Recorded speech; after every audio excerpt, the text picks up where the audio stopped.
All right, guys, big thanks to Seestern for sending over this guy here. This is the Skin Diver 40 millimeters, how it's labeled on their website. Link in the description. Like I said, big thanks to them for sending this over. This is a really nice sized and very legible, good looking watch. Has some styling cues from other brands out there, obviously, but it's definitely its own thing because of its size, color, availability, and definitely price point. So let's get into the size of this thing first of all, like we typically cover here. And I got a question for you too. Should I even bother covering the size, like verbalizing it? Because I put that information down below in the description. I don't know if I'm just kind of wasting my time or what. I don't know. We'll still do it for now. The case width is 38.8 millimeter. The bezel width is 39.5 millimeter. The lug to lug is 46.15. Thickness, measure 13 millimeter. That's including that double dome sapphire crystal. 20 millimeter lug width. Bracelet tapers down to 16 millimeter. Simple fold over clasp. Double pushers. And absent are any micro adjust holes, and that is because we have on the fly toolless micro adjust. So very easy to use. Well done. Display case back, showing off that Seiko NH35A automatic hand winding, movement beating at 21,600 vibrations per hour with a 41-hour power reserve. You have a 5.5 millimeter signed screw down crown. That would be my only gripe on this, is the crown is on the smaller side, but still easy to use. But there was real estate here, or, you know, in their design, they could have done like a 6.5 millimeter crown. That would have been like, basically, I wouldn't have anything to pick on. This is just the one thing I can pick on. With Seestern, who knows? Maybe they'll do a version 2.0. Maybe they'll increase the size based on customers' input or my input. Bezel action, 120 click, very smooth, no struggles here. Very tactile feel, lines up good. Green ceramic, green dial. There's many other colorways with this one. I think there's even some two-tone ones, so they have like a gold accent color to it.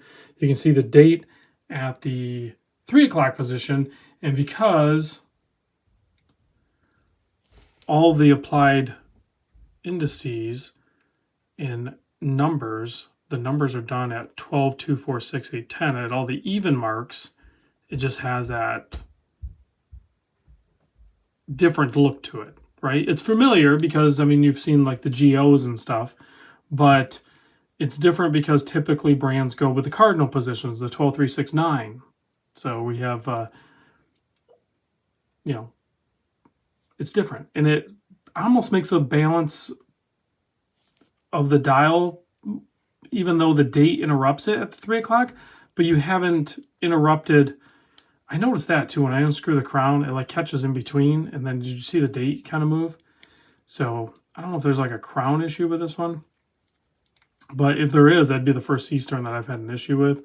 But you can kind of just move past it. I don't really have an issue with it, but it's only when you unscrew it and then it'll grab like in that middle position. It doesn't fully pop out. And I don't know if it just has like oversized stiff gaskets in the crown tube assembly.